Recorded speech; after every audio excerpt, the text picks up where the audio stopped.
Hi, folks. Welcome to Rex Division. Thanks for taking a chance on a brand new podcast. I know you've got a lot of options out there. This is basically my attempt to share some of the good in the world because there's just way too many stories about the bad, it seems. I'm your host, Rex Thompson, and for the record, I'm basically the luckiest man alive. I mean, I could go on and on about the crazy shit I've managed to survive over the years, but none of that really matters now. No matter how bad it was before, I am literally living the dream. Let me break it down for you and you'll see what I mean.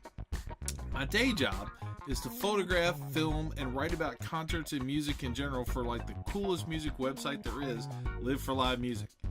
And that's pretty awesome, but my night job is just as cool. I'm the live-in photo video guy for the Spirit of Suwannee Music Park, which is like the coolest festival grounds in the world.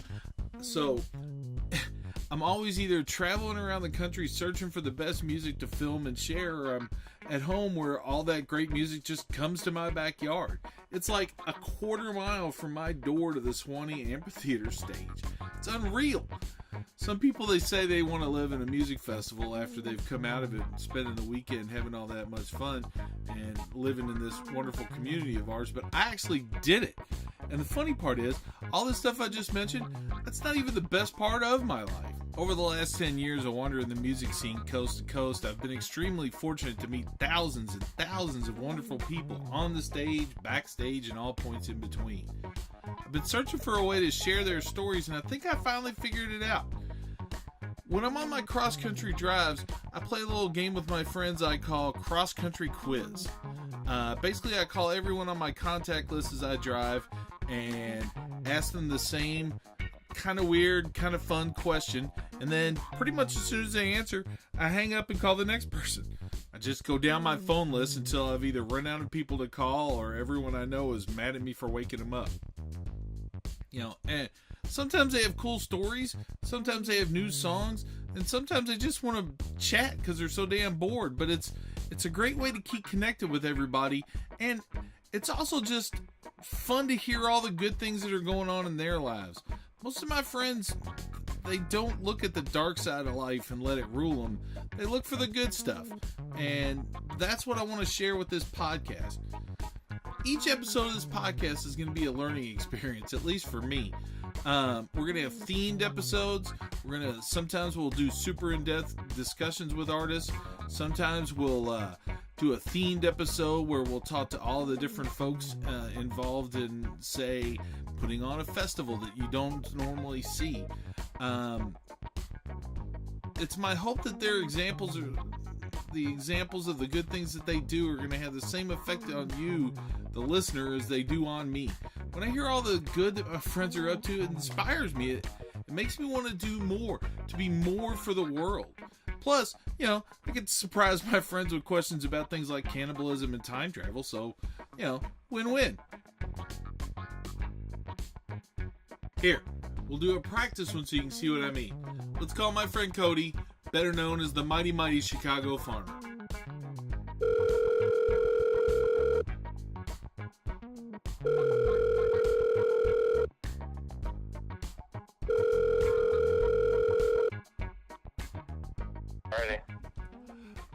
Well, we're here with Cody. You folks might even know him better as Chicago Farmer. Are you ready to play cross country quiz, sir? Let's do this. I've been waiting my whole life. I've heard that before. First up is the most classic cross country quiz question of them all. Would you resort to cannibalism if it was the only way to survive? Absolutely. That's what I want to hear. Now, there's a follow-up to that, and that one's was suggested by the sort of co-founder of the cross-country quiz thing. If your best friend in the world came up to you and asked as their final request that you help a little part of them be removed, cooked up, and then everyone amongst their best or their circle of friends eat a little bit of them, would you honor that last request? If it was me? Yeah, well, yeah, your friend comes up to you and says, hey, I'd like you to help a little bit of me be cooked and eaten by everybody. To survive, yeah, sure.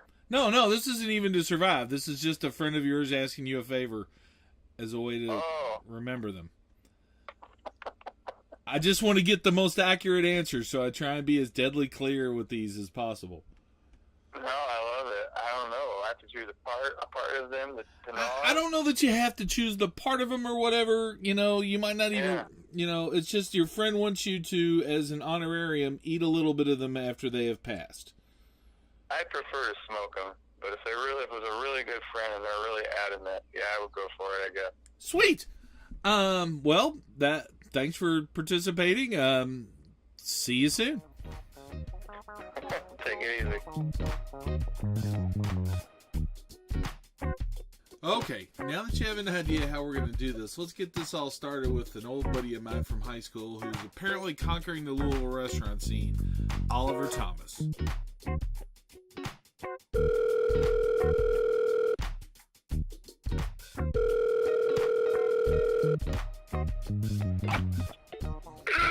Oh, goodness. All right. That is too funny. So we're here with my good buddy Oliver. Oliver, are you ready to play cross country quiz? I think I am. Okay. I think so. So, part one. Would you resort to cannibalism if there were no other option to save your life? Yes. Okay. I like that there wasn't much hesitation. Now, part two. If your best friend came up to you and asked as their dying request that you help part of them be cut off, cooked up, and everybody who loved them eat a small part of them, would you eat a part of your friend as their dying request? Oh, wow. I guess I would, I think I'm a pretty adventurous eater, so why not? I heard it tastes like pork. So, yeah, that's what I watched this thing where they were talking to these guys that were serial killers, and all of them said pretty much the same thing. Tastes like roast pork. That is our cousin. Serial killers are out there making me hungry. All right. Well, thanks for taking part in cross country quiz, and we'll talk to you soon, brother. All right, not a problem.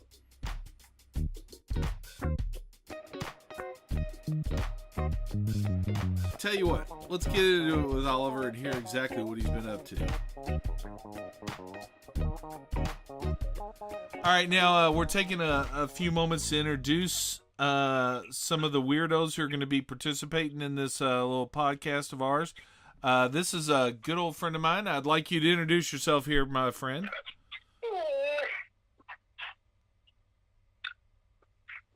This is Oliver Thomas. Hi, Oliver Thomas.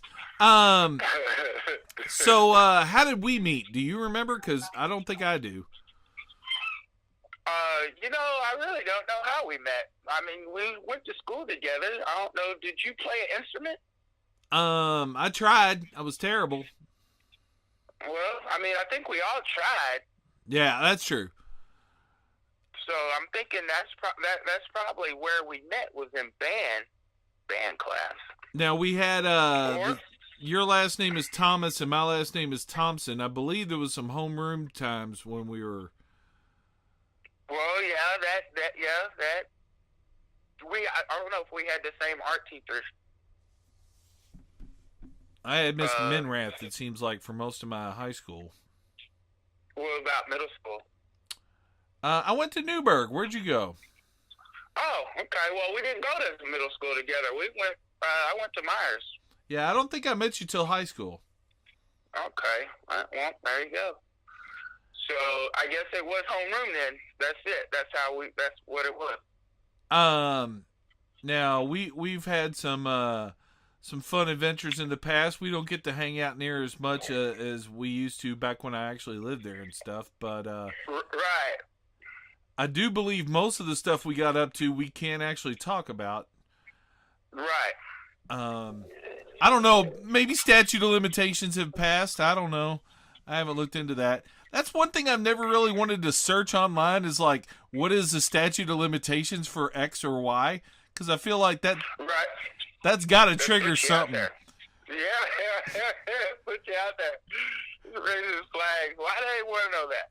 Nobody innocent wonders how long the statute of limitations on stealing a goat is. You know. Well, you weren't supposed to say that, man. Hey, dude! I stole that goat.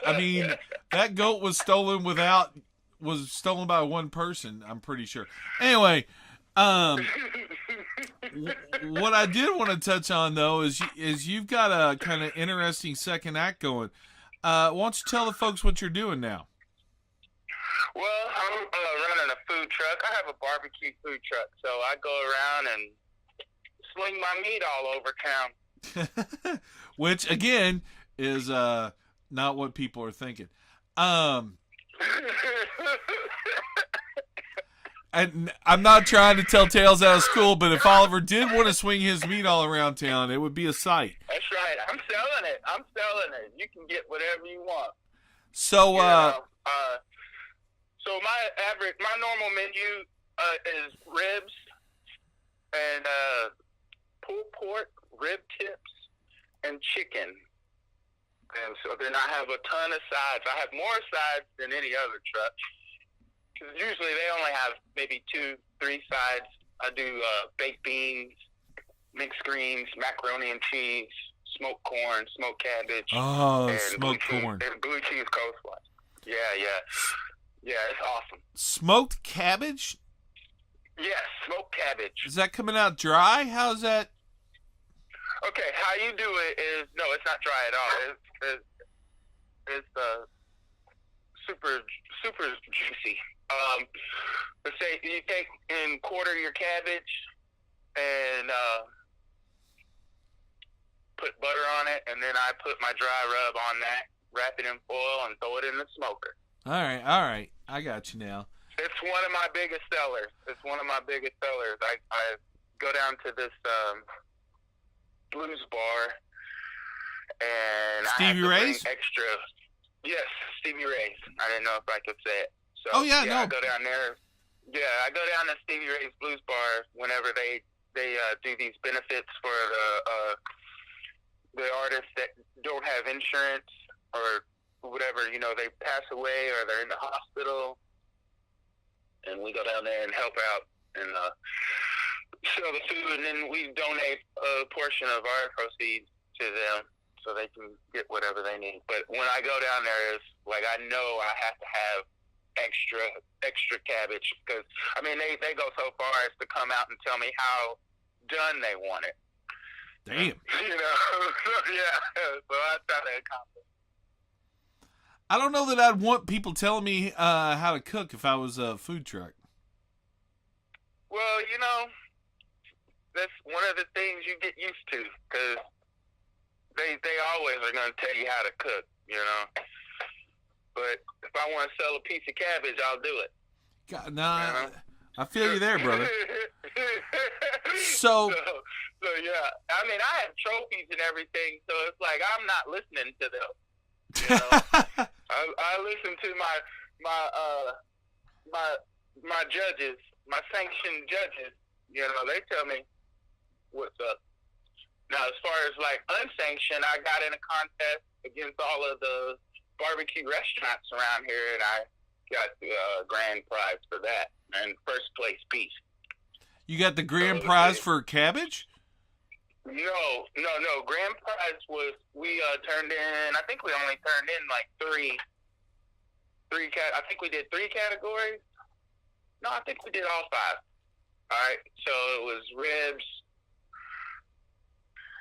You had ribs, chicken, pulled pork, and brisket or beef. But I didn't do brisket because I knew everybody was going to bring brisket in. So I did a filet, medium rare, salt and pepper encrusted with drawn butter.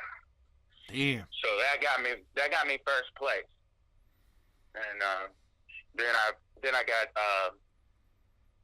King of Q, the overall grand champion of that contest. And that was against all these guys around here, Mark Feed Store, Bootleg Barbecue, Smoketown, Texican, Hammerhead, Mike's Best. I think Preston, Street Poetry. No.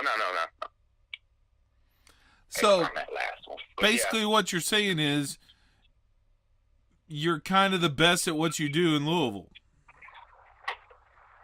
Yeah, I think so. I like to think so. I need a little more practice on my brisket, but yeah, the ribs, pulled pork.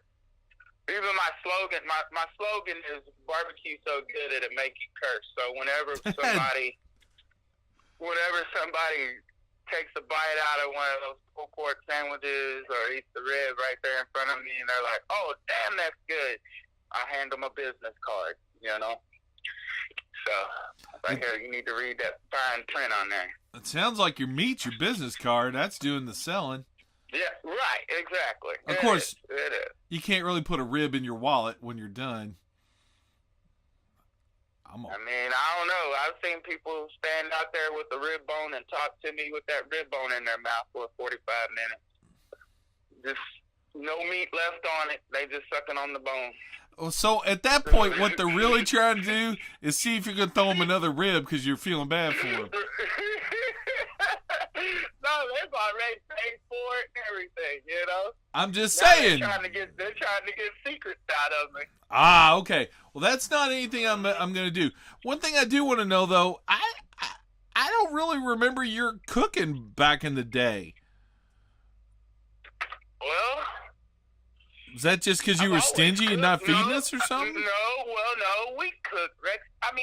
You taught me stuff. You taught me how to make white gravy. Huh. You, yeah. I don't know if you remember this, but I was in a coma for a while, so there's some shit I don't remember. And okay. That is definitely... No, I didn't know that, brother. Yeah. Sorry to hear that. I'm your unkillable friend. Mm-hmm. I've almost been killed like 14 times now. Oh my goodness. I've been in car accidents. I've been electrocuted. I've been poisoned. I've had emergency surgeries to save my life. It's an interesting little life I've had. But through it all, there are certain folks who, even though I've lost some of my memories and shit, there are certain folks that are just too awesome to be forgotten, and you are definitely one of those. Oh, that's awesome. Thank you, brother. Thank you. So I'm launching this podcast as I mentioned, and I wanted to get you on. I'm trying to get a huge stable of folks together to answer this stupid cross-country quiz every couple of weeks, and I'm glad to have connected with you and brought you in. I'm glad you considered me. Oh, dude, you're too much fun to not be considered. So you keep making that barbecue. And you keep kicking everybody's asses with it, and we'll keep checking back in with you to see how that's going. All and right. That sounds great. I've got so many of my friends I'm going to squeeze into the show before it's all over. And right now we're going to take a quick second to talk to probably the coolest seamstress you're ever going to meet, Shellie.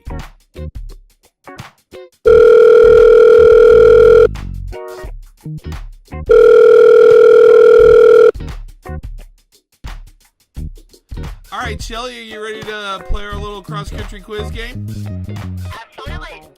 Okay, so this one is going to be right up your alley. You're throwing a Super Bowl party, and you've been given an unlimited budget for food, but there's only one catch. You can only prepare 5 items. Now, items that are normally grouped together, like chips and dip or chips and salsa or whatever, will count as one thing. And things that produce an item, like a salad bar or a taco bar, will only count as one item, but they can only make that one item. Like, you can't make a taco salad. It's just got to be a salad or a taco, or whatever. Given those parameters and an unlimited budget, what would you make for everybody for Super Bowl Sunday party? Well, right off the bat, my first selection, everybody is always down with the wings. the buffalo wings, or the barbecue wings, and all the different sauces. I'm a big fan of frog legs, and I think fried frog legs in buffalo sauce and barbecue sauce and hoisin, or a little Asian kick. I would have a frog leg in sauce bar. That's one thing, right? Okay, frog leg and sauce bar. I'm in. Go on. Second-wise, being Super Bowl party, there's a lot of different things that you can put on a biscuit, more than just your cheddar and your bacon and your kind of traditional. So I think I would actually go with like a kind of make your own potato skin bar, kind of have them naked, and you do your own toppings, maybe a little oven there for a little flash melt. I'm liking the way you're giving everybody options, but I'm digging it. Go on. Next, let's see. Those two items right there would fill me up pretty good. I also, if I'm sticking with the everybody has options bar kind of thing, well, no, if I have a potato skin bar, I probably don't need a mashed potato bar, but so skip that. X that one. So I've got the frog legs, I've got the potato skins. I'm a big fruit and cheese snacker, and so if I am unlimited, I'm probably going to drop about $25,000 on just wheels of specialty cheeses, and everybody kind of go with the fruit and cheese, got some nice grapes and figs and those kind of items. And could that just be one thing as well, or is that two? Certainly. If you're going to go with fruit and cheese, I'm not going to allow crackers, I guess, but fruit and Yeah. Mm-hmm. But, yeah, that sounds fine. Yeah, so that's 3. And then for me, it's all about the charcuterie. I'm a big fan of the nice smoked and cured, and so I would want a whole table maybe on the other side of one table that is one giant, huge charcuterie board with all kinds of little mustards and cheese wheels and smoked meat and that kind of thing. And that probably wraps it up pretty good for me. I think that would probably count. That'd probably fill the whole desserts though, or are we? Well, yeah, no, you've hit 4 items, you're doing a really good job of putting out a huge spread. But go on. You're pushing the edge of my allowing bars and stuff, but. For the sweet things, that is such a tough call. There are so many really wonderful, incredible things that I can make. If Burke is there, I have to go with the chocolate chip cookies. That's his favorite. So, it's not my favorite, but it's his. The worst part of this is I'm launching the podcast next week actually, and I'm in the middle of this huge diet and exercise routine, and my first 2 questions for the podcast are all food based. Yeah. Well, I think that second question there probably is a little more tantalizing to the palate. I hate to admit it, but somebody earlier while they were giving me the cannibalism question got me a little hungry. Well, I could make it all nice and juicy to fall right off the bone too. But I would take frog legs over human flesh personally. The point of the cannibalism question was that you actually had no choice. If there were frog legs, clearly we would go for the frog legs first. Clearly, we're going for the frog legs. So, it's hard to. The chocolate chip cookies, that really it's not that great. I really feel like I should have something better for my dessert items, but I don't know. I would maybe go with a triple chocolate glazed bundt cake there. Jesus Christ. All right, I'm gonna call this one an end just before I end up salivating myself and drowning. As always, Shellie, thanks for participating in Cross Country Quiz, and we'll talk to you soon. Absolutely. My pleasure.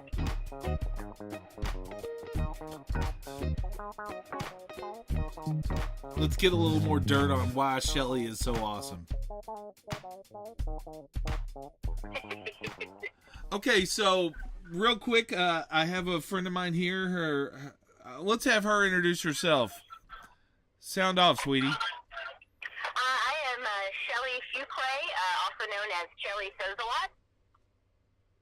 Sewsalot. Do you sew a lot? I sew a lot. That's a wonderful thing. We're going to be slotting this one in the very first episode because Shellie is one of my favorite people on the planet. Well, you are. It's not just that you're a teacher and that you help people learn. It's the fact that you are a very patient person. Thank you. I am. That comes through in my career and also my dealings with other people. I'm a lot of things. I'm not everybody's cup of tea. I'm a little bawdy. I'm a little funny. A little outrageous sometimes. Well, as a photographer, you're one of my favorite people to take pictures of because you're like a day-glow oasis in a drab world most of the time. Oh, thank you. And I may not be the brightest crayon in the box, but I am a yellow amongst grays. Another little thing, a lot of people know this, but certainly not all the new listeners and everything.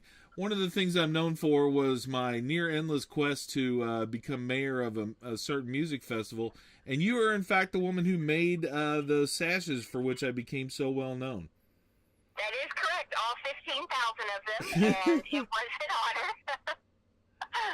No, it was an honor and a pleasure. What a really fun activity that was. Over something that started so silly, but it became a big part of my life in addition to yours, and I'm glad to have that connection with you. Now, we're using these first couple of podcasts to introduce everybody, but so I want everybody to get to know a little bit about how wonderful you are, and that's what we did just now. But you are going to be one of our probably one of our more regular people, and surely one of our most requested people once people get to know you, because you are, as I said, a ray of sunshine. So, hey, thanks. I like that. Thanks for everything you've done. I can't wait to see you, and we will most definitely be talking to you soon. Fantastic. Sounds awesome. Looking forward to it.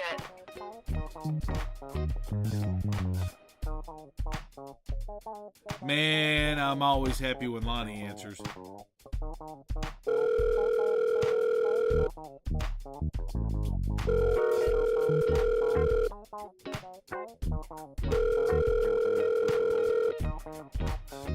Well, welcome to Cross Country Quiz.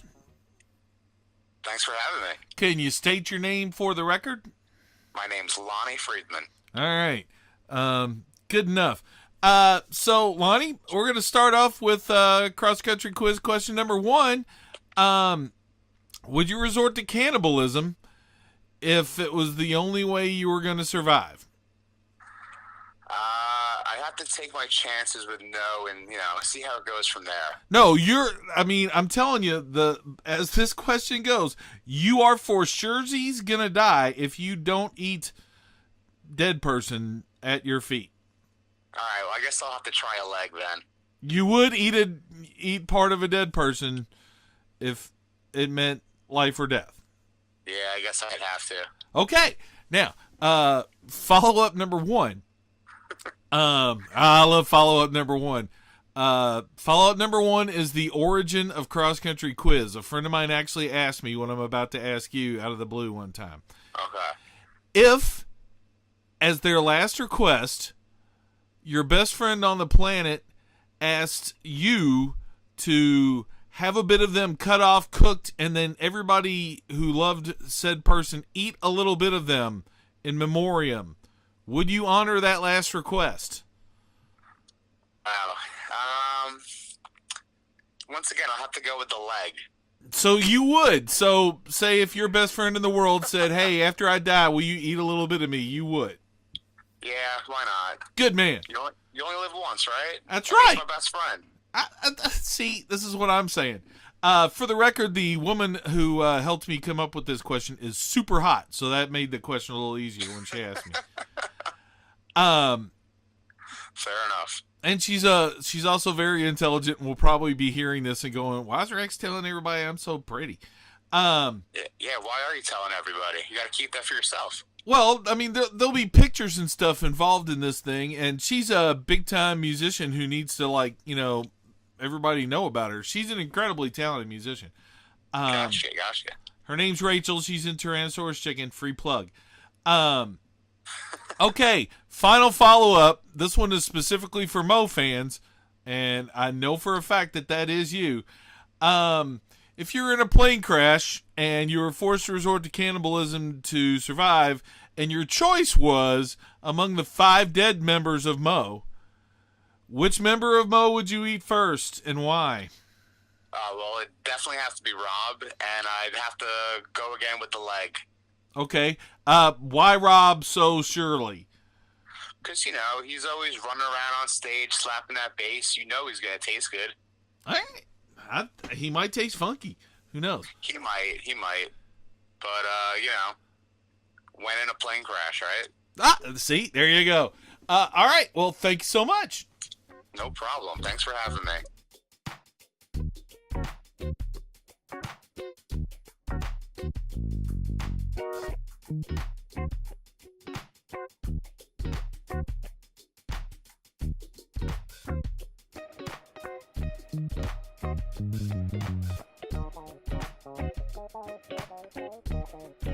Lonny is one hell of a moe.ron, and where we come from, that's a pretty serious compliment.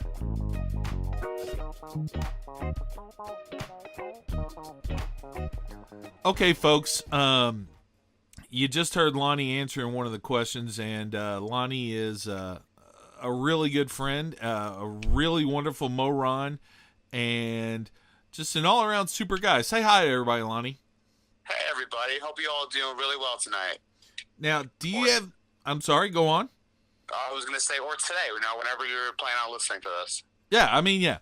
They could be listening at 3 o'clock in the morning. They could be listening at 3 o'clock in the afternoon. Right. Those are the only 2 times, though. So, yeah. Of course.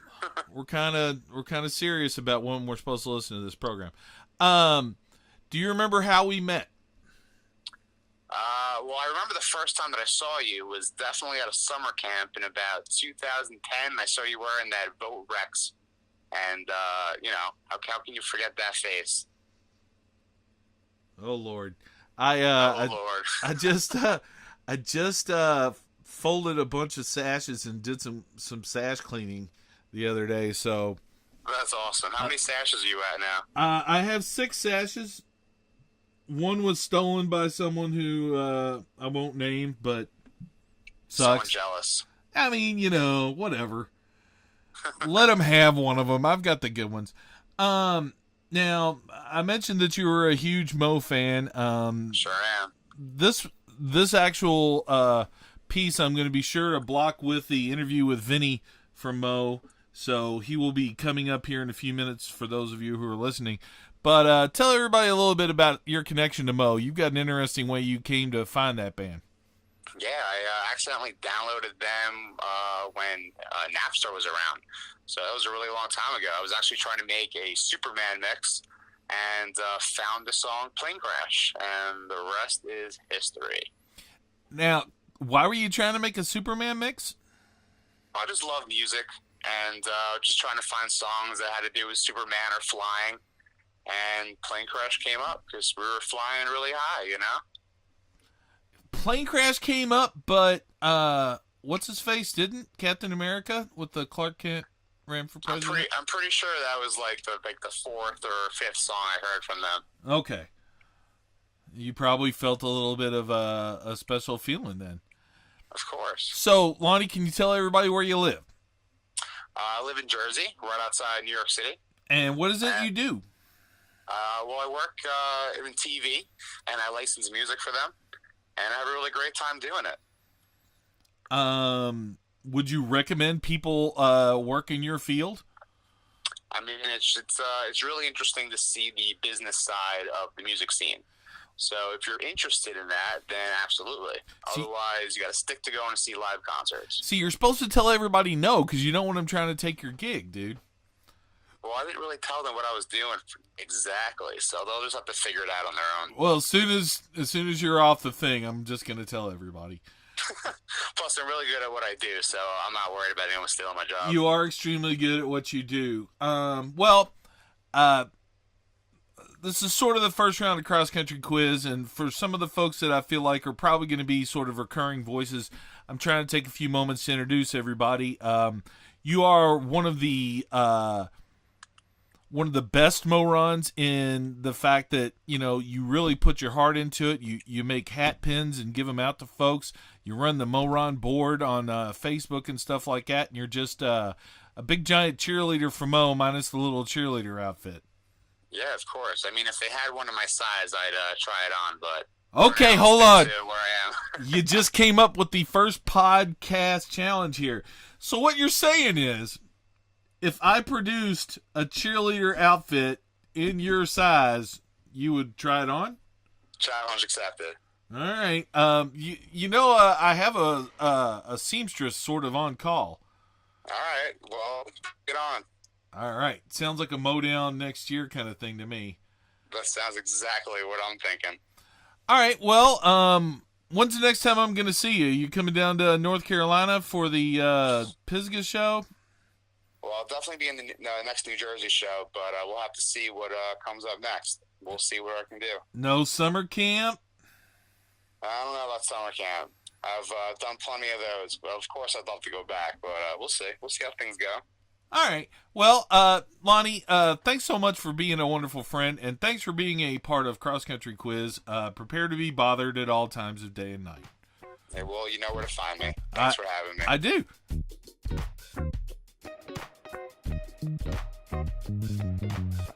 Let's try and catch Leonard real quick.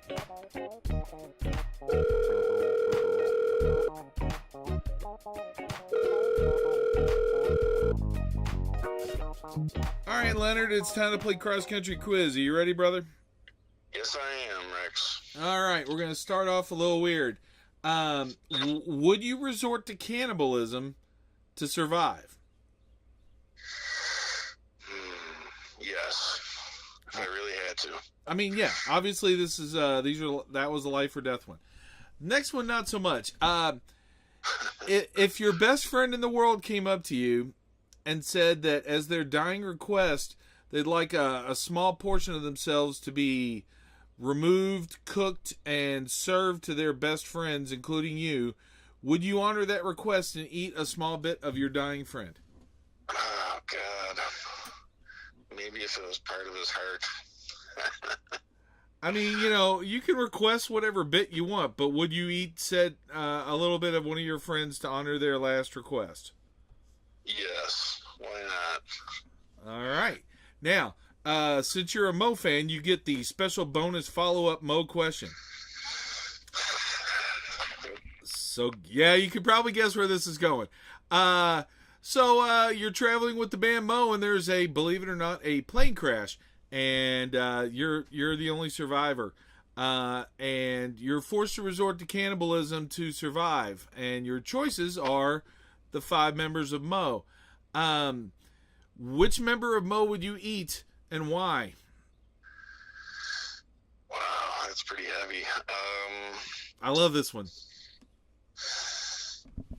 I'd say probably Jim, because he's the leanest. Yeah, hold on. Do you think Jim's leaner than Al? Yes. All right.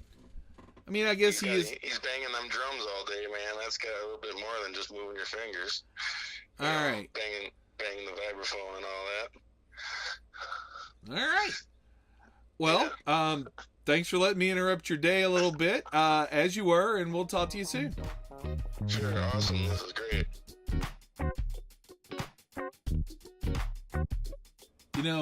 Leonard did some of that makes you proud to know him kind of stuff recently.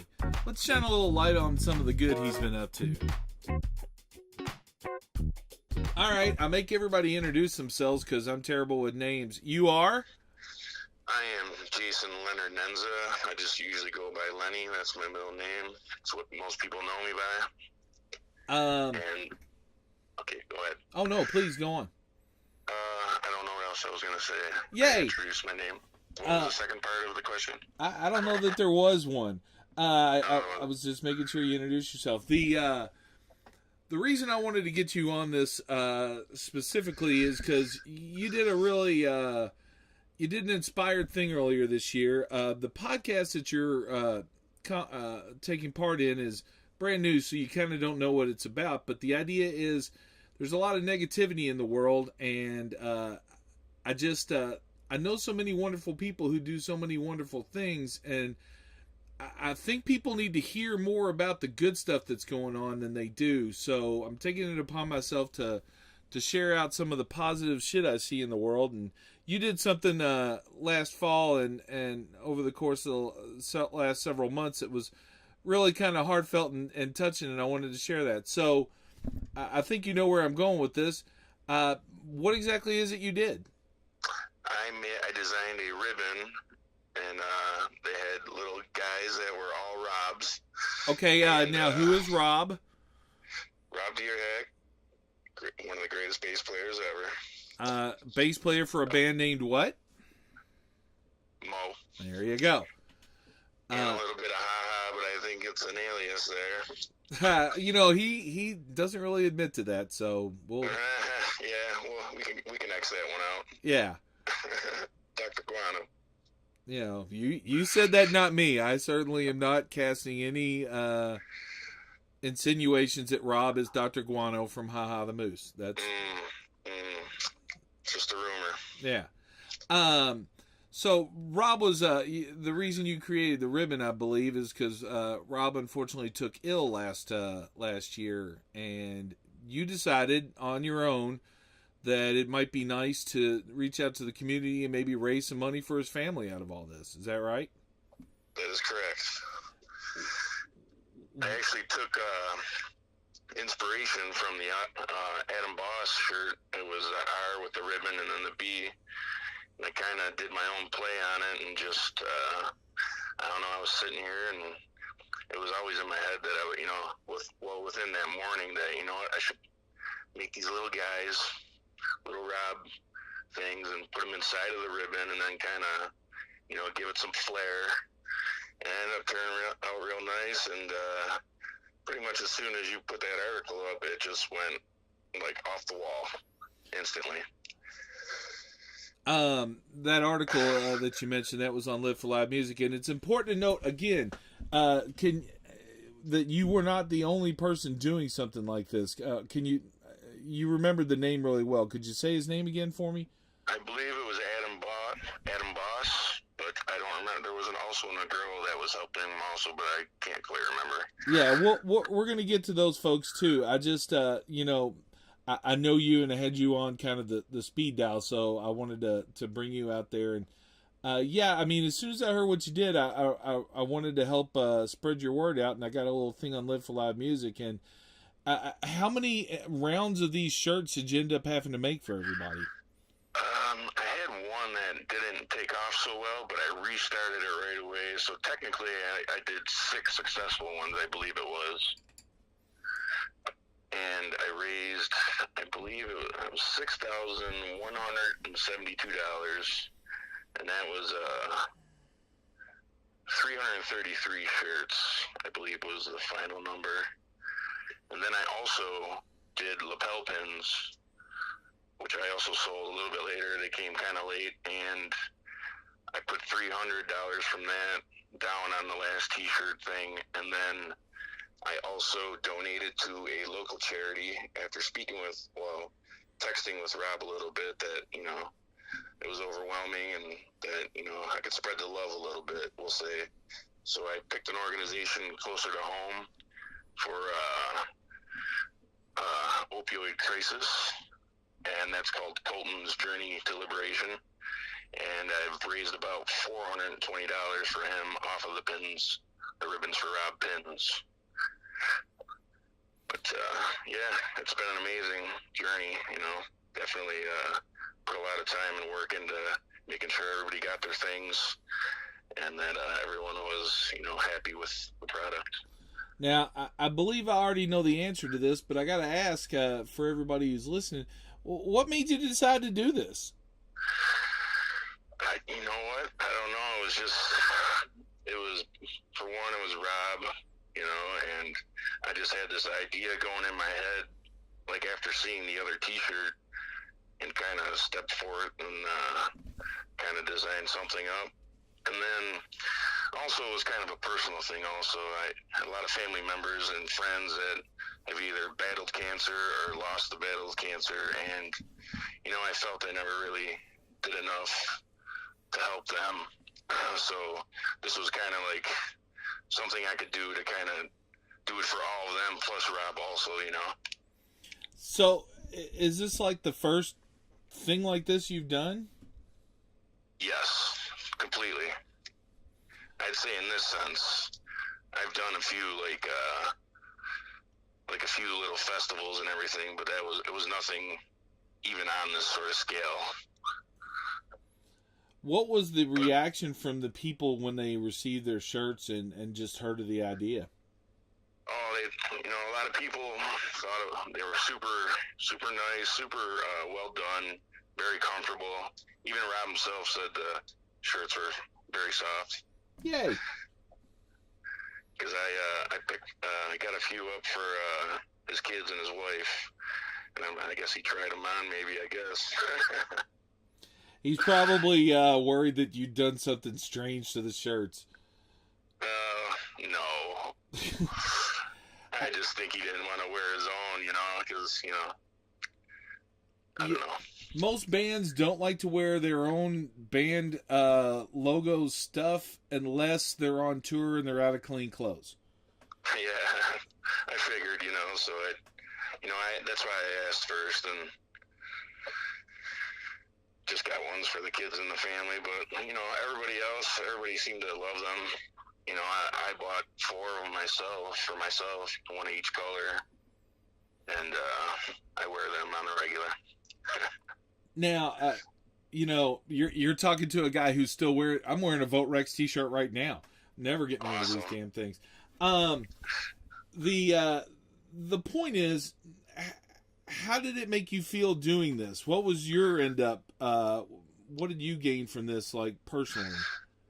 Oh man, it was pretty overwhelming. I mean, on the side of just doing it, you know, it made me feel really good, and but also at the same time, it was very strenuous. You know, trying to make sure, you know, everything was moving smoothly.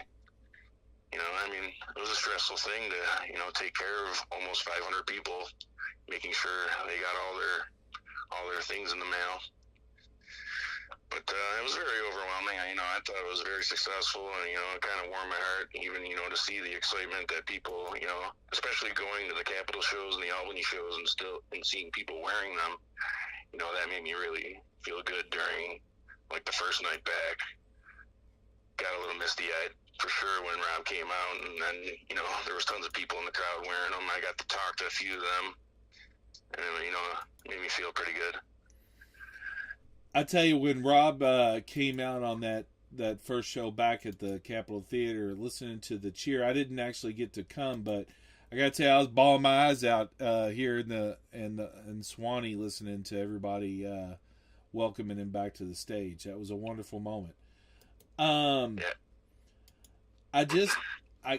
can't stress enough how touched I was that you did this kind of. I mean, I've been part of these kind of things, and I'd seen some folks start to do things, and I was really impressed. And it was so wonderful to do anything to help you do that stuff. And I can't thank you enough for letting me be part of that.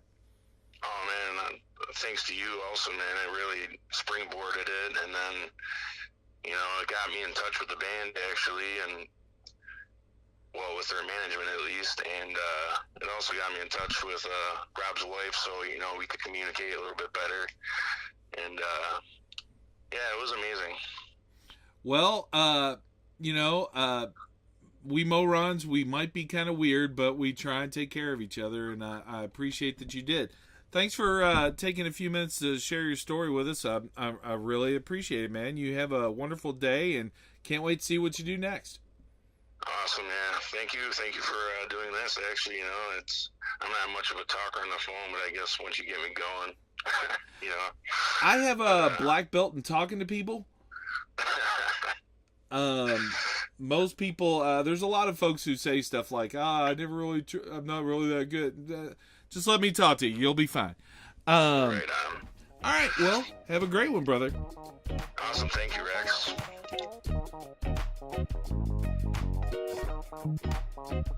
Speaking of good, let's see if Nadine's got a second to pick up the phone.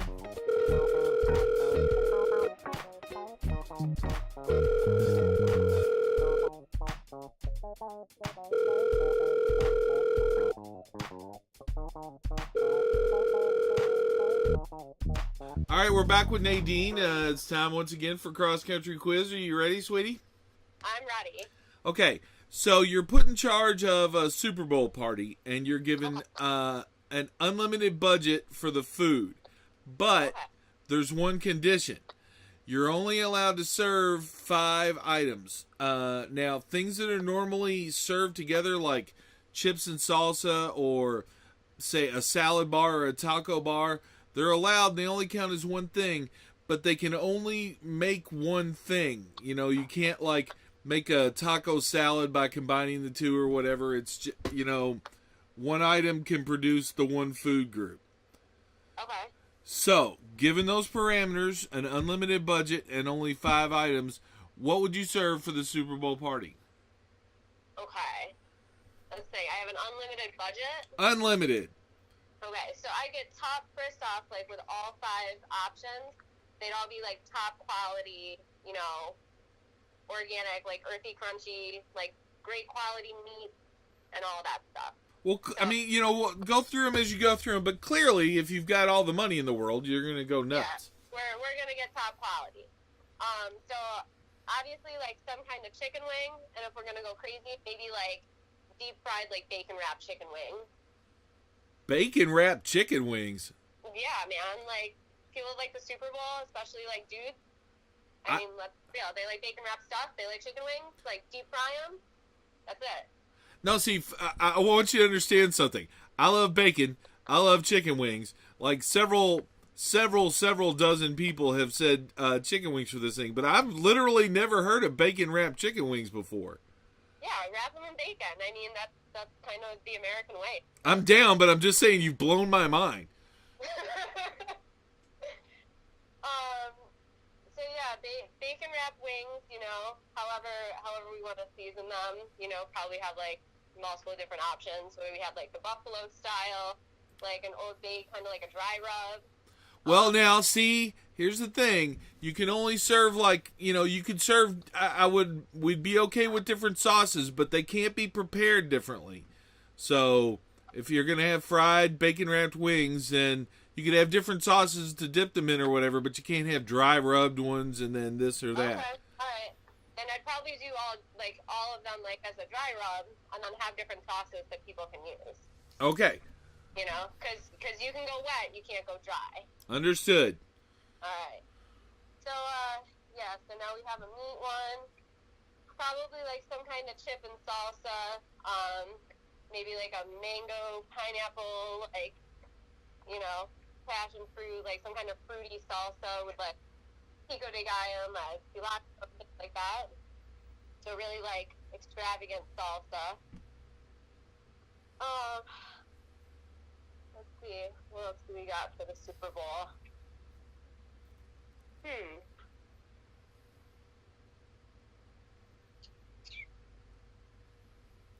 Something with cheese.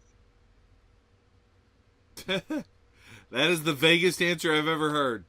Something with cheese, I'm thinking. Something with cheese. Yeah, I'm facing my house right now with my fingers like rubbing my chin, you know, like how people ponder. Yes. That's pondering right now. That is how I ponder. You know, because we're doing crazy stuff for the Super Bowl. I have an unlimited budget, so we're doing things like bacon wrapped chicken wings. So I feel like, you know, it can't just be like a cheese plate or like a mozzarella stick, you know? See, I like that you're putting some effort into it. So many people are like, hot dogs. I'm like, God, okay, you know. Yeah, no, I mean, yeah, we have an unlimited budget here, you know? Hot dogs are if I didn't have, you know, all the money in the world. And actually, Rex, there is someone knocking at my door. It's Rex. No way. Yeah, way. So, fellow moe.ron just walked into the house. Well, stay focused. I'm focused. Alright, so something with cheese here. Something deep fried. What's a really good cheese? What's a really good cheese? I am not a cheese person per se, so I'm not the one to answer this. You're a dairy intolerant person. No help from other people in the crowd. Let's see. I mean, what's in my refrigerator?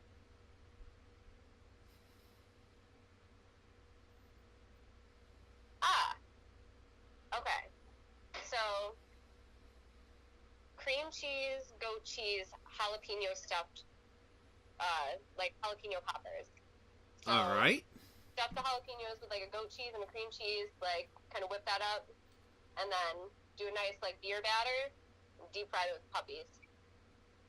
So, all right, we've got 3. So we got 3. Let's see.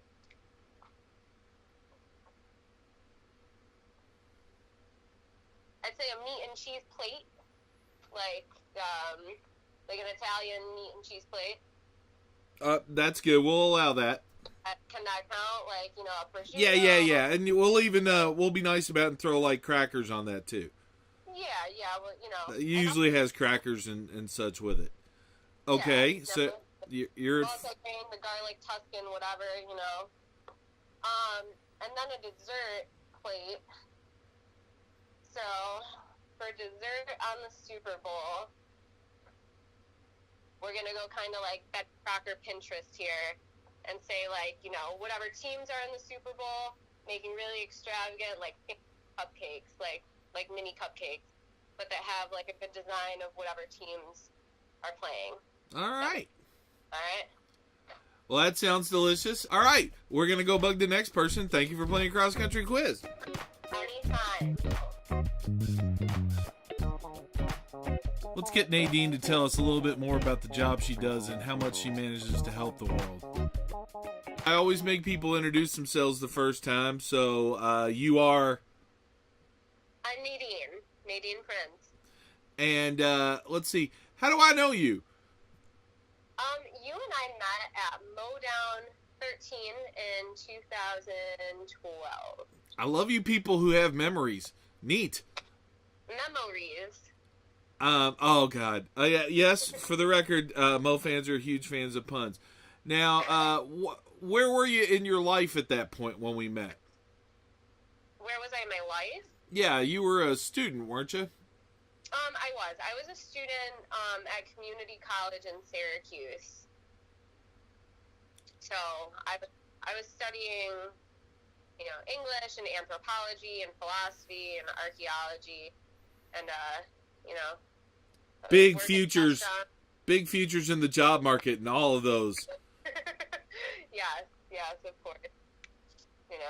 Fun to study. So that's what I was doing. I think probably when I met you, working odd jobs, restaurant life and all that, and going to college, traveling, going to music festivals, seeing a lot of Mo. Now, what's interesting to me is where your life went from that moment. Not specifically like meeting me changed anything, but just like you went from studying philosophy and English and then all of a sudden you've ended up a nurse. How did that happen? There was an older drunk man in a dive bar in Syracuse. His name was Kelvin.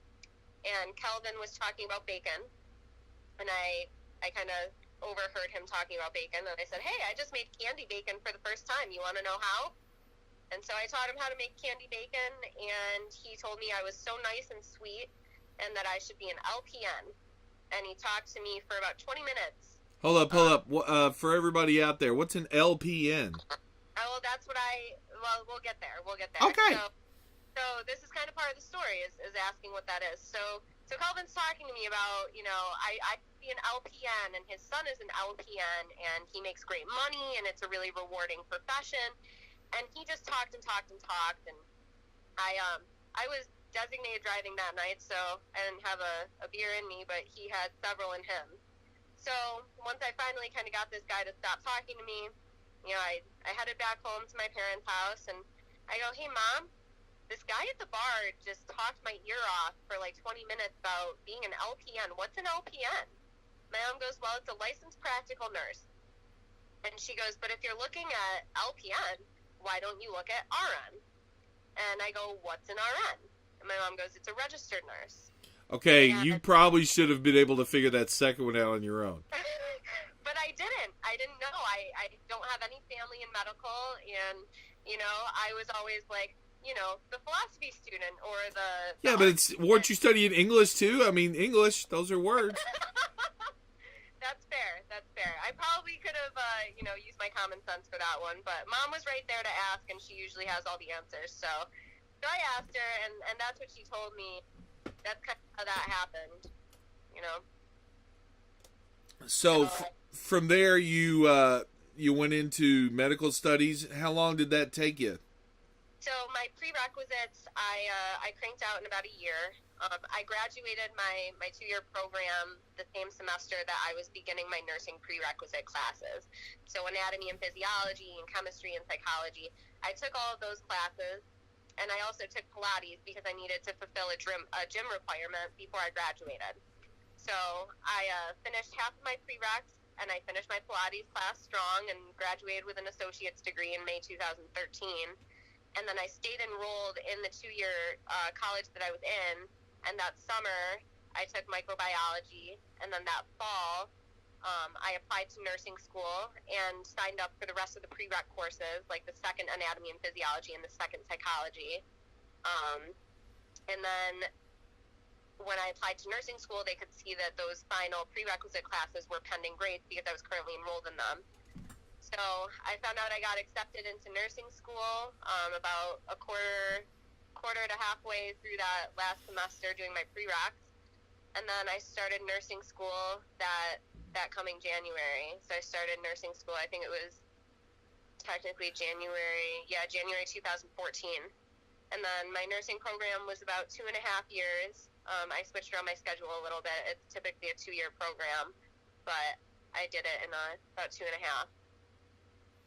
Now, I believe you know some of my history and everything, but I've had some bizarro medical issues over the years, and I've come to be very fond of nurses. It's like the doctors sort of pass down the decrees and what needs to be done and everything, but it seemed to me like in all my hospital stays and everything that the nurses seemed to be the ones who did the most work. Yeah, I would say that that's pretty accurate. Working my first RN job as of pretty recently, I'd say that, I work with some really phenomenal nurses, and they kind of run the show. And I am blessed to be working with truly excellent doctors that just really exceed that, kind of that stereotype of, that negative stereotype that people have on doctors. I feel like I really do get to work with some excellent doctors that, that really like work with the nurses instead of, kind of against them or, bark orders at them. Yeah, exactly. It's more like collaborative and a team effort. Granted, I do work in an emergency room, so it's a little bit different. It's more like all hands on deck, and it's a big team. It's a big teamwork kind of job from what I've learned so far. So that could have something to do with it as well. But yeah, I would definitely say that that's pretty accurate in my opinion of how it works. Is that nurses definitely run the show. Now, sort of the point of this podcast is that there's a lot of negativity out in the world, and I keep hearing all this horrible stuff, but I hear all these bad things about the world, but all I do is meet wonderful people like yourself who are doing this great stuff. So what I'm trying to do is sort of shine a light on the good that people are doing out there, and there's very little I believe is better than nurses and doctors who are helping keep us all, alive and kicking. So I super appreciate that about you. But there's one other interesting thing. You've recently kind of started expressing yourself musically, haven't you? Yeah. Well, thank you. I want to say thanks so much for for saying all that and for doing the interview. That's really nice of you. There definitely are great healthcare providers out there, and I, for one, really am a firm believer in acts of service for others, so this is a good way for me to be able to do that.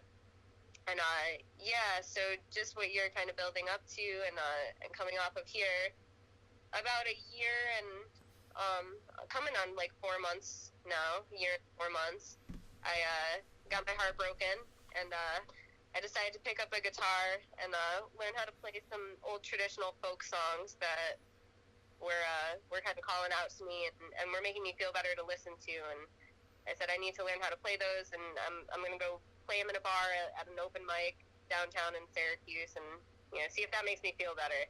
I needed to do something other than grab a beer with a friend. So I decided to learn my folk song, and I think it was like that same night really. I had a buddy of mine come over and help me. And that same night we went out, and I played these couple of folk songs, and they did make me feel a lot better. You played them where? What's that?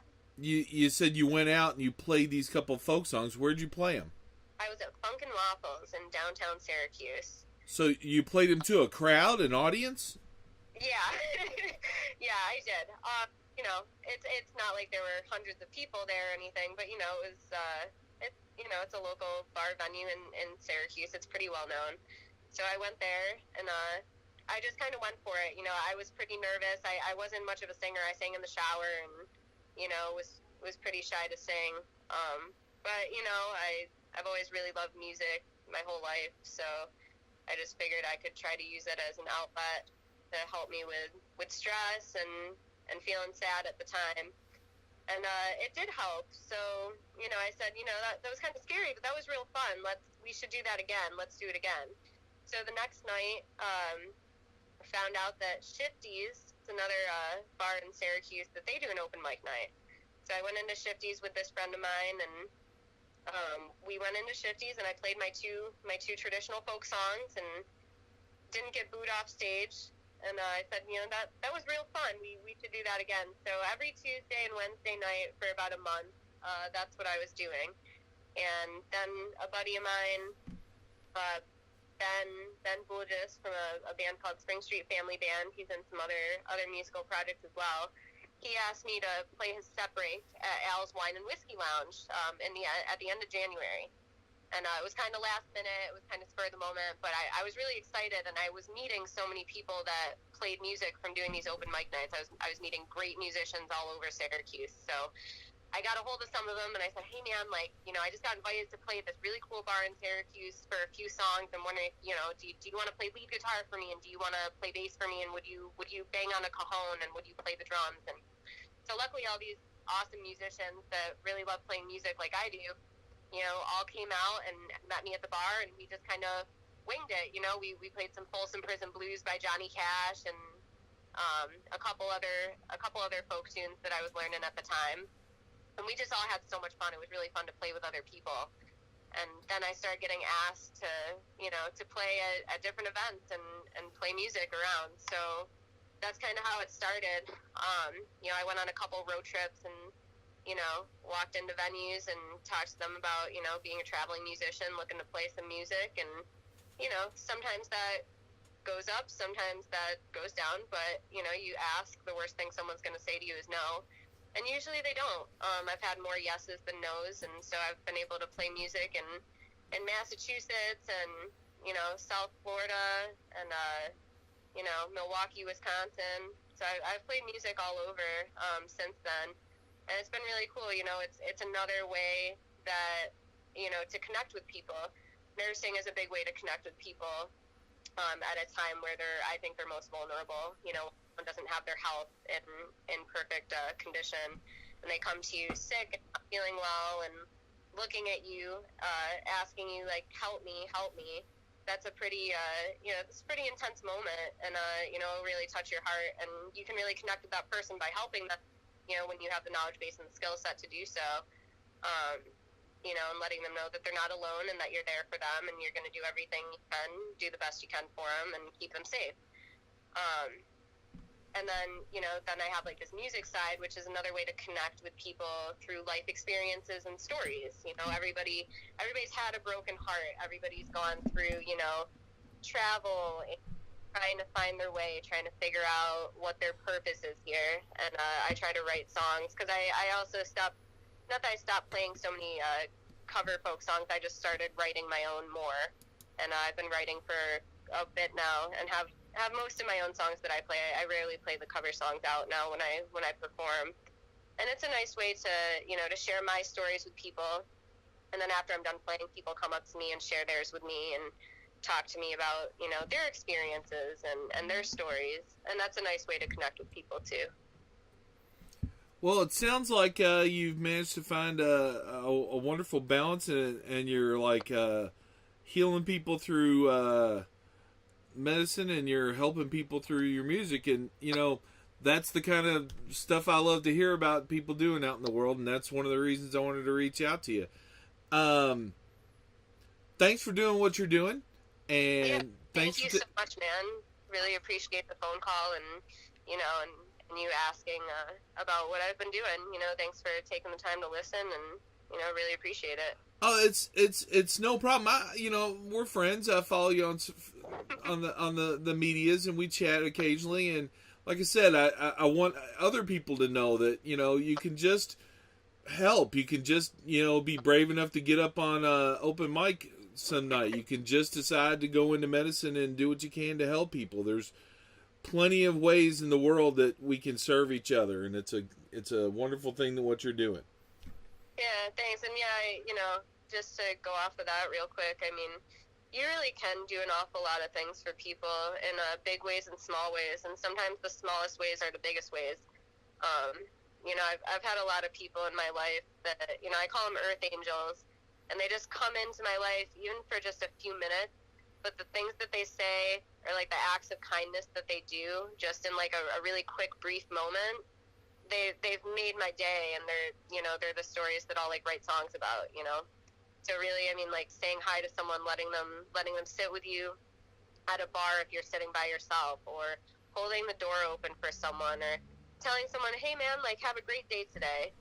Those little things go a long way, because you really never know what someone's going through.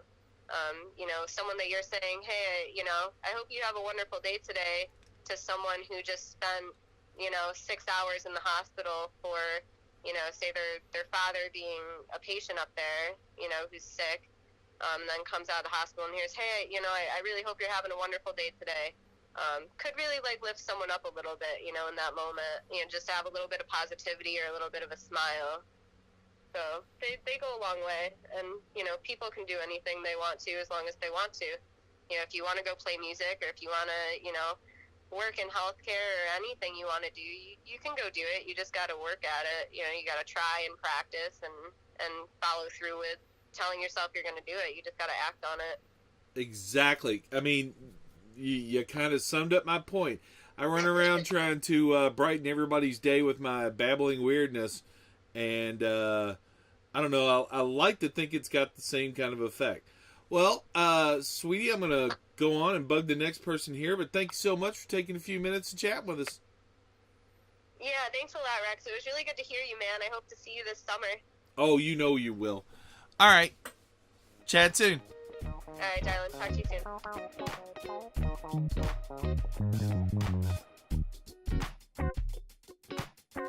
Finally, we've got Vinnie Amico.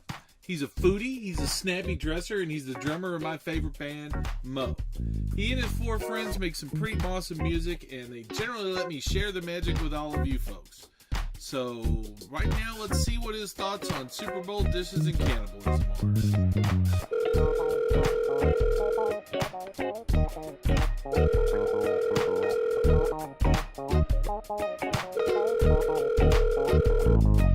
Okay, so you're basically the first guest on my new podcast, and that's what we are recording this. It's going to be a little bit different than the average interview, although it'll make some sense. But so wait, being first means I'm the worst, right? Because you saved the best for last, right? No, see, I guess you could look at it like that. My whole angle was I wanted to go with someone, number one, who I just personally loved, and well, thank you. Number two, that I felt like I had a little chemistry with, so that there wouldn't be any of those ugly dead silences or I did a freaking interview yesterday that was brutal. It was I can't remember. It was for a paper, and the girl just it was rough. But I dragged her through it. I went back and I read every interview I could find with you online, and I watched like 8 different video interviews with you to prep with this, because I'm taking this deadly serious. And the range of competent and incompetent interviewers was pretty brutal. Okay, yeah, well, I'm pretty good at actually pulling people through the interview, whereas I know, like, Rob, per se, would just go with it and just fuck with the person so badly that the interview wouldn't make any sense. You know, like, it would be all bullshit. It'd be funny. It's funny, though. You know, I wouldn't do that to somebody. I feel bad. And now you'll see why I reached out to you instead of Rob for my first chat. Okay. It might be a change, man. You never know. So the podcast is based around a game I used to play while I was driving cross country, and will be driving cross country here in a while. It's called Cross Country Quiz. So we're going to start off with the cross country quiz question that everybody is going to be answering over the course of this episode and a couple of the other ones. Cool. So, all right, it's time for cross country quiz. You've been asked to host a Super Bowl party, and you're given an unlimited budget for food, but there's a catch. You can only serve 5 distinct food items. So, no limit on your budget. What would you make for everybody, and kind of why? That's easy. There'd be a big-ass pot of chili, because it's the Super Bowl and it's football and you'll eat chili. There'd be pizza, because you're freaking watching football. There'd be probably chicken wings. I mean, this is all standard fare. I'm not getting exotic in any way, because I'm noticing it's the easiest. Like, you can't serve freaking gourmet food at the Super Bowl. I guess you could. I can't personally. I just have to. It's got to be junk. So that's 3 things, and then you know, have to be dips and chips, and, you know, probably a buffalo chicken dip, probably like a 5-bean dip. We can put those all in one category as just dips, right? No, it's so the buffalo dip and chips would be one, the bean dip and chips would be another one. That's lame. That's why I got to back up then. I mean, you know, there's got to be some sort of challenge to it. I guess. All right, so we'll go with, going to go with chicken wings, chili, pizza, a big veggie platter with ranch dressing, and a big bowl of chips and salsa. All right. Very bland, very easy, but that's standard. That's what I want to be eating when I'm watching a Super Bowl, so that's what it is. That's the deal. And, you know, there are no wrong answers to cross-country quiz. All right, good. So, so then there's going to be a lot of beer, too, but that's separate. Yeah, no. This is just the food. Obviously, you know, liquor is something else. All right, good. So, basically what I'm going to be doing is recording these, and there's 2 cross-country quiz questions per month. So I'd kind of like to run you through the other one real quick, too, if you don't mind. So, first of all, this is kind of a classic in these kind of questions. If you're in a situation where you were about to starve to death and cannibalism was a last resort, would you resort to cannibalism to stay alive if you didn't have to kill the person to attain the meat? Yeah, definitely. question. This next part of that question is is the inspiration for cross country quiz, because a friend of mine actually asked me this. There's a follow-up or two. The first follow-up to that one is, if your best friend in the entire world, as their final request, asked that their body be cooked and everybody they knew and loved eat a little part of them, would you honor that request and eat a little part of your friend?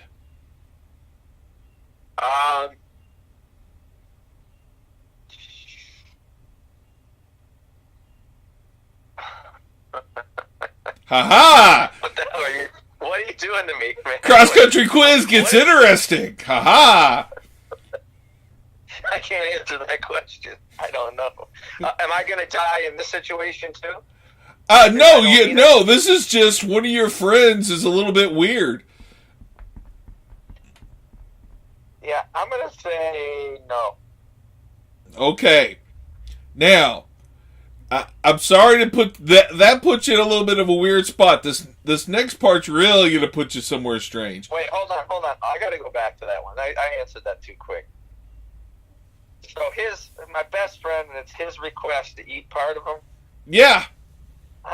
Oh, man, that's a fucking hard question, dude. Who came up with that question? That was from my good friend and musician, Rachel Ammons. She is the spiritual sort of co-host of Cross Country Quiz. She helps me come up with these pretty insidious questions, to be honest with you. So that question is whack, dude. Yeah, she actually wants this and has looked into it. I'm not sure, man. I don't know how to answer that question. Dying request. I mean, if he's dead, how's he going to know if we eat him or not? I'm going to say no. I'm saying no. So, all right. I mean, there is no wrong answers. Know if he's dead, that we're going to, we could say, yeah, sure, we're going to eat you, and then he dies, and then we. So you would lie to your best friend and not honor his last request, is what you're saying. Well, yeah, because he's not going to know, and then we don't have to freaking cook him and cut him up. That's disgusting. Okay. Now. What's the matter with you people? Oh, wait. There's more. I can't wait. Because I was playing this particular question on the way to summer camp, and I was calling a lot of Moe fans, as I was pretty excited about the whole thing, a Moe-related follow-up got added. Oh, God. So say, theoretically, that you're in a plane crash and all 5 members of Moe died. Sorry. And you had to pick one of them to eat to survive after you've already picked cannibalism. Which member of Moe would you eat and why? You are a fucking asshole, man. I'm sorry, Oh, my God, that's horrible. That's just horrible. I couldn't do it. I just starved, I guess. Okay. Oh, man. So for the record, just so you know, it turned into a weird race between Rob and Al. This is like 2 years ago. The idea was that Rob would probably have a little more marbling, and that I'm thinking the same thing. That he'd be bigger and there'd be more food, and that Al would be healthier. Although we had a lot of folks who went with the drummer Vinnie for some reason, thinking he'd be the healthiest because he worked so hard. Right. Well, I'm probably in the best shape, but that doesn't always make for the tastiest meat. See, that was my point. I mean, if I had to eat one of you guys, it would probably be Rob. And my whole point is, if you're going cannibal, I'm like, go cannibal. I mean, don't be a wuss. Don't be a wuss about it. Yeah, if I would have to eat one of them, it would be Rob. Okay. So, all right, now we're going to move into the more regular part of the There thing. you go. First of all, just welcome back. Thanks. Thank you. How was it hearing that cheer? I mean, knowing that it was mostly for Rob, but that it was kind of for everybody. It was for all of you, before the actual show started. It was great. It was freaking awesome. Just, you know, I was amazed. You know, doing this as the job. This is the job, so it's like you kind of forget how much people care about it because you're just in it, and then that's like the realizing moment that you're like, oh man, people really give a crap about this stuff. You know, I mean, of course, I give a crap about it too, and I care about, you know, everybody. It's just that, like, when you do it, you don't think about it the same way. You know what I mean? Does that make sense to you? Yeah. Oh no, definitely. I mean, you know, everything becomes your job at a certain point. You know, no matter how awesome it is, it's still your job. Right. So, like, you're just in it. Like, so we've been together for the last couple weeks. Before that, even, and we were writing music, and it was kind of like, oh, we're back doing this, and here we are doing what we do. And then, you know, but nobody else has, you know, had that experience. So that was the first time, and everybody's together, and crowd, you know, everybody was so happy that Rob was okay, and that we were back on stage, and there's people crying everywhere and stuff. You know, it's pretty humbling to know that people care that much, you know. So with Rob being back and everything, was there any kind of worry with the song selection right there at the start? Did you want to, like, maybe take it easy on him a little bit? I mean, you guys opened up with Rebubula. It was like throwing the gauntlet down almost. Nah.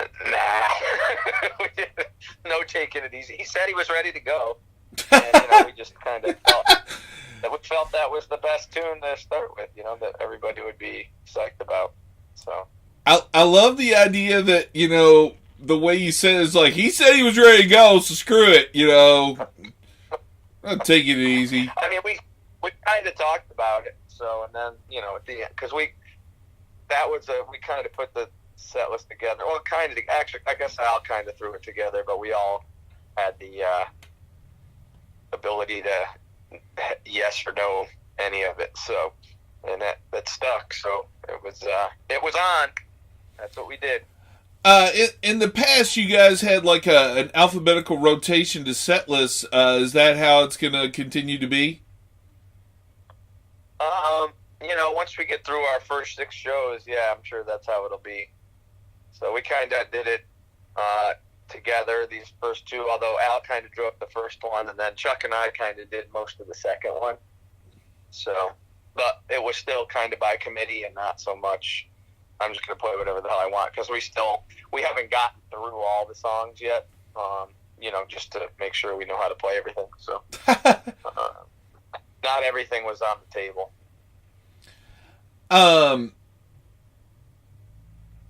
You know, you still have your own side band, Floodwood, and you managed to play a couple of other side gigs during the course of the hiatus. Did you ever worry that the Moe part of your career was done during the hiatus? You know, I'm like a workaholic type, so I just kept plugging along and not thinking about that, really. You know, I would check in with Rob every week or so, just say, hey, you cool? Is everything all right? You know, he'd be like, yeah, I think we're going okay so far, or whatever. And then I worked. You know, I played a lot of gigs on the time off because, you know, I mean, I guess somewhere in the back of my mind, I was thinking that way and keeping busy and working, keeping gigs going in case we didn't come back, because I don't know how to do anything else anymore. So I'd have to play. So, you know, I figured keep gigging, but I never really thought that was the case. I kind of knew. I mean, I knew a couple other people that have had that cancer, and I knew what the treatment was about and how long it took and what happens at the end. So I never was really, I mean, you always have to worry some, but I was never worried that he wasn't going to recover because of my past experiences with my friends that have had that disease. But still, you know, I just plugged along and worked because I'm like, okay, got to stay busy, got to work, and then I don't think about sitting idle and what happens if, you know what I mean? Yeah. So, you know, Floodwood's clearly a different kind of band. It's a bluegrass band that you seem to play jazz drums for. Correct. Okay. I know you kind of came into music at least partly through the Grateful Dead. Was that where your bluegrass love started? I started. Yeah, I mean, I was in a collective of musicians in Buffalo that we were playing Grateful Dead music, and we started a band during the week that was a side band of the Dead band playing acoustic music and bluegrass.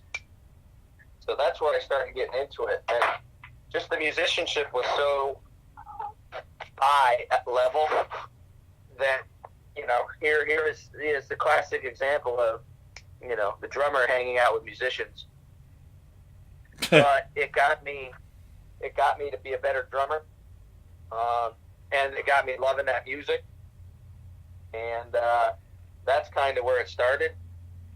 And yeah, from the, it all stemmed from the Grateful Dead, because we started out playing a bunch of Old and in the Way songs, and got into some Beatles songs and playing a lot of different stuff, and then started diving more and more into the bluegrass stuff. So, you're going to the opposite end of the spectrum with an upcoming thing. You've just got announced as part of a Led Zeppelin tribute show. Yeah. Was John Bonham an influence on you as well? He was my biggest influence. So he and I spent my high school years listening to my early high school years, I should say, listening to Led Zeppelin and Rush mostly. Nice. And, prog rock stuff, Yes, and Genesis and that kind of stuff. It wasn't until toward the end of my sophomore year that I started listening to the Grateful Dead. But, all those earlier years, like Led Zeppelin, especially in upstate New York, classic rock radio, like Led Zeppelin was king. And John Bonham was such a great drummer that, I spent a lot of time studying that music in my bedroom and learning all those songs. So this will be kind of like coming home to you when you get out there and do some Zeppelin. Oh yeah, I just did an email. We're trying to figure out songs, and I just said I'll defer to the singers because I like them all and I know them all. Ha!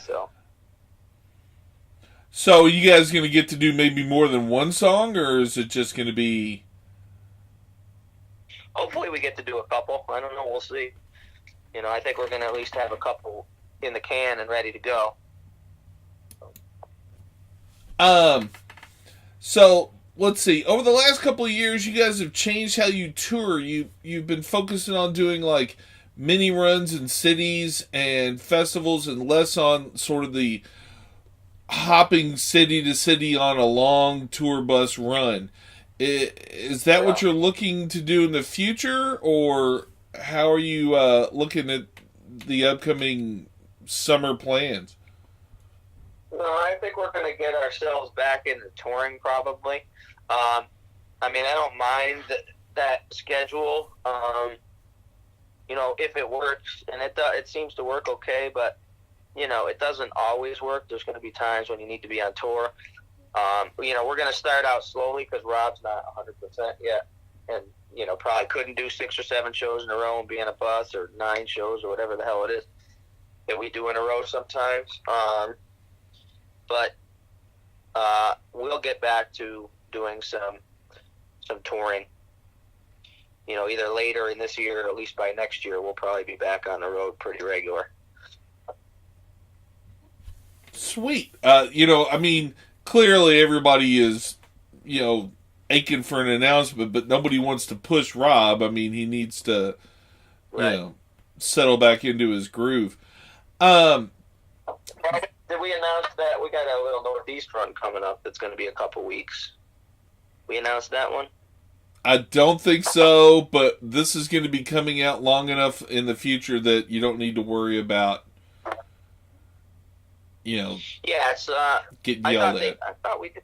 Maybe it's not going to be till Monday, but we're playing we're doing playing DC, Roanoke, Asheville, Montclair, New Jersey.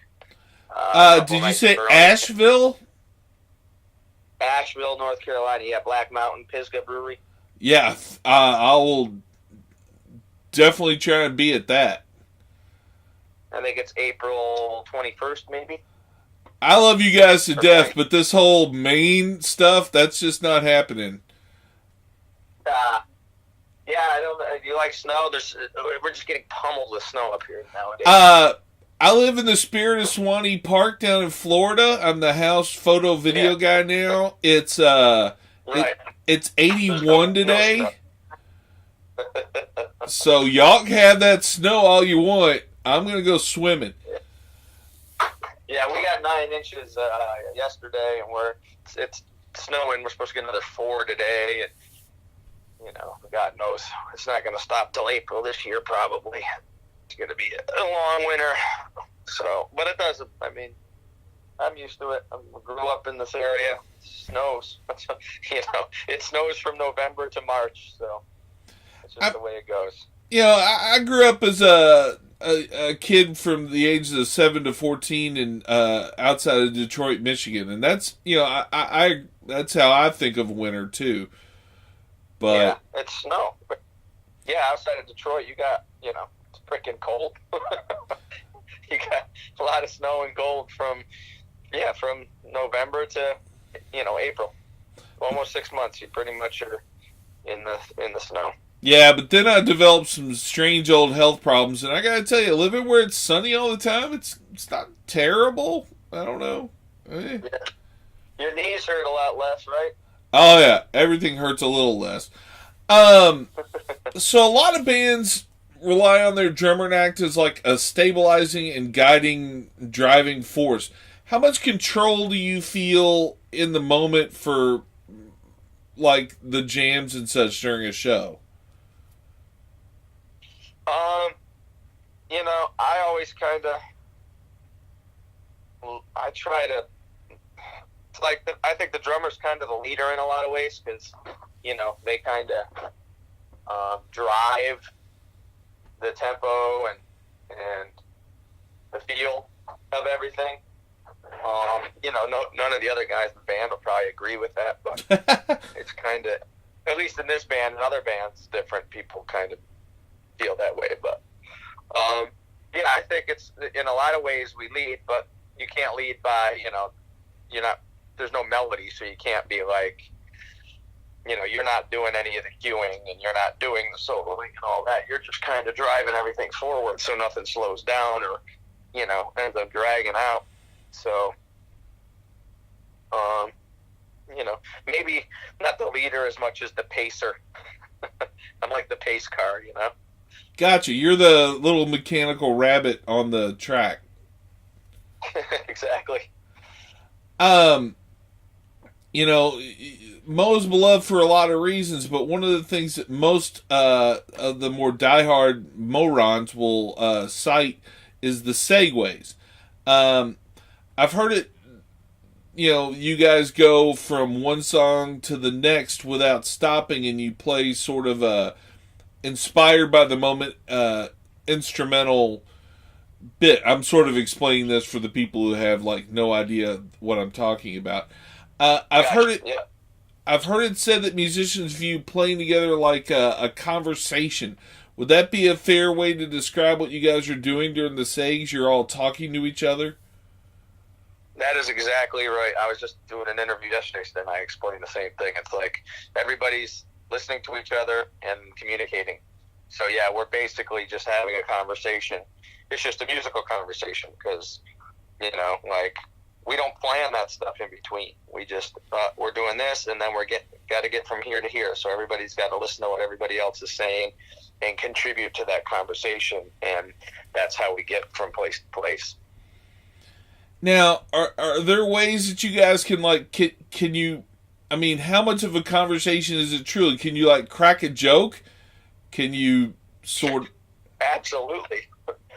When you hear Chuck quoting some stupid Christmas carol in the middle of the summer in one of our segues, that's a joke. It's it's everybody's personality does come out in the music, and you hear different funny stuff, different jokes that get told as well, yeah. And you'll hear a lot of times if Chuck does something like that, then you'll hear Al or Rob answer,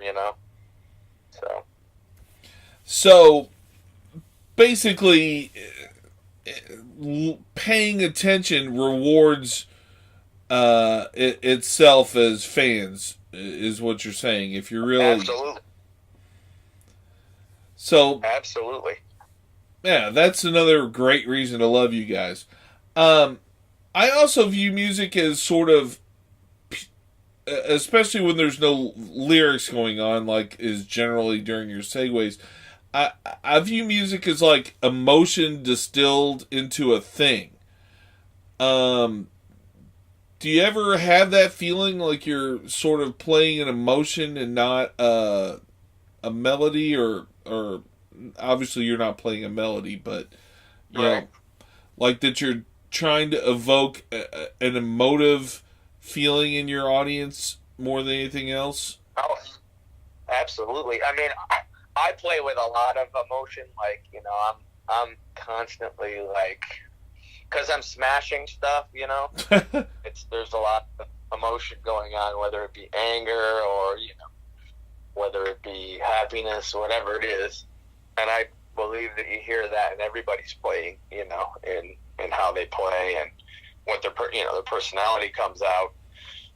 And yeah, they're emoting that personality or even a mood, if someone's pissed off, everything's going to be fiery and kind of a little more ruckus, or if someone's in a great mood, things might be a little more airy or floaty or something, Now, there's going to be some natural variance in your emotive states over the course of a tour or whatever, but have you ever kind of found yourself wanting to play an angry show and somebody was in a too good a mood, or? I'm never that angry, but yeah, but yes, I think Al gets that way, he's like, I'm smashing away here and you guys are all, doing something else. And it's like, sorry, I didn't hear it that way, So you can't force your own emotions on everybody else either, So. Well, it seems like with anger, Al could just come over and just start fucking with you and piss you off, I guess. I think he'd rather take it out on his guitar, honestly. Valid.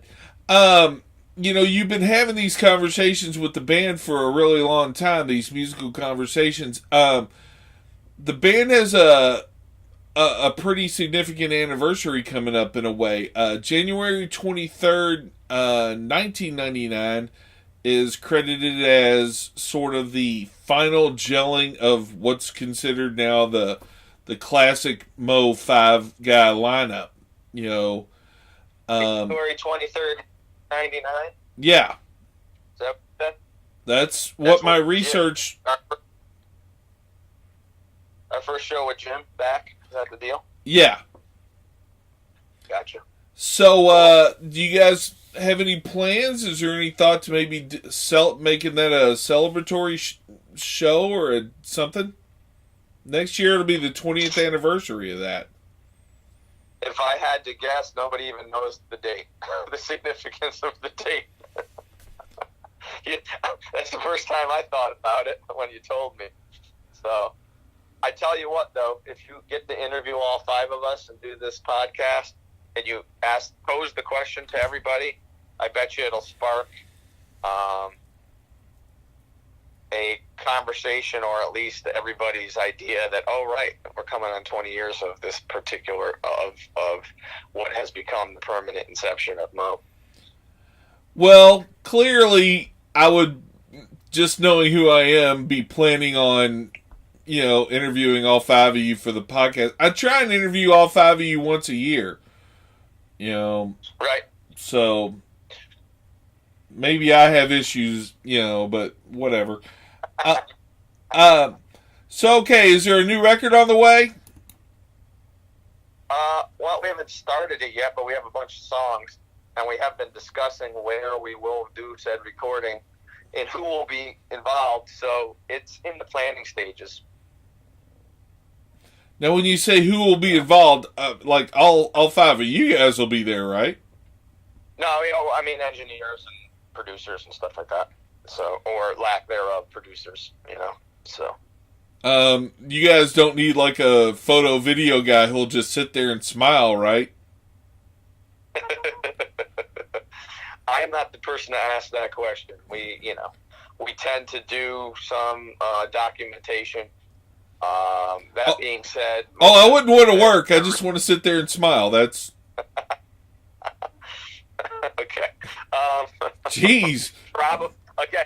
Hey, if you ask these questions to everybody, all you can do is it's planting seeds of ideas. You're catching on to my little plan pretty quickly here. All right. I'm a smart guy. People won't actually tell you that. I thought maybe we could sneak it by you because you are the drummer. I hate to say it, but Have you seen any of those things that said the drummers are smart? No. Problem solved. I haven't. I keep getting told drummer jokes, by people. Yeah, I know. Sorry. Yeah, that's all defense mechanisms because the drummers are the smartest guys in the band. Let's see. Thinking of your band, that might be the case. Of course, I'll probably say different things to each member. All right. So we're to the lightning round. I got a couple of quick ones for you, real quick. Are you ready? I'm ready. Okay. Song you'll never get tired of hearing or playing. One of our own. One of your own, yeah. I have to say, I think I like Opium the best. Gotcha. I noticed that in a couple of your interviews. Song that you could go the rest of your life without playing again. Also one of your own.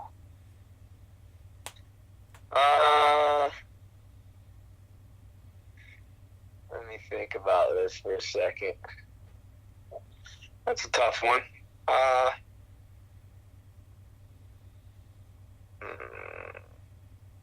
Maybe. That's a tough one. I don't want to hurt anybody's feelings.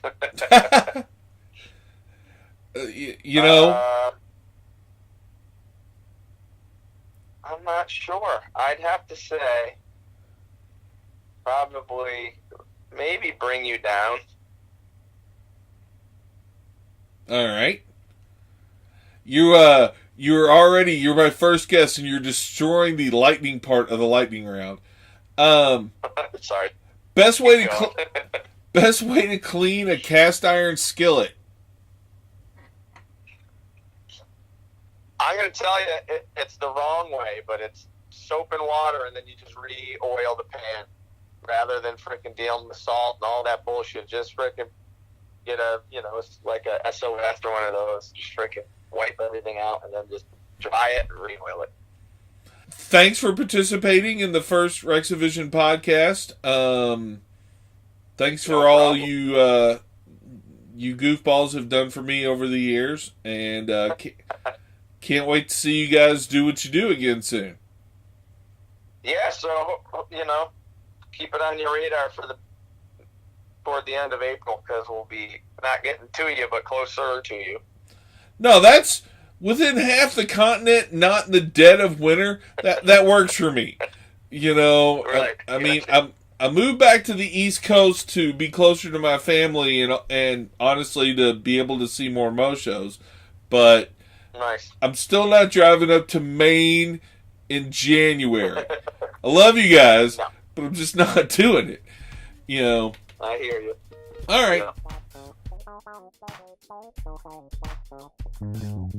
All right. Thank you to all my guests for putting up with this babbling. It helps me kill the time. Anyway, for the record, I Googled everything Rachel said, and she was right. And so was I, because lobsters are creepy and extremely similar to us socially, which makes seeing them in the tank with those little rubber bands on them even harder. Thanks to Steve Watkins for the funky intro and interstitial music. We'll be meeting him soon enough. Oh, and hey, thanks, special thanks even to all of you for checking out this first episode.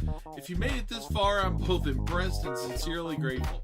There is so much more of this to come. I know like thousands of people, and they all have these incredible stories to share with it. And, you know, there's going to be exclusive music and whatever other weirdness I can come up with. I guess my final thought here is, remember, we're all in this together.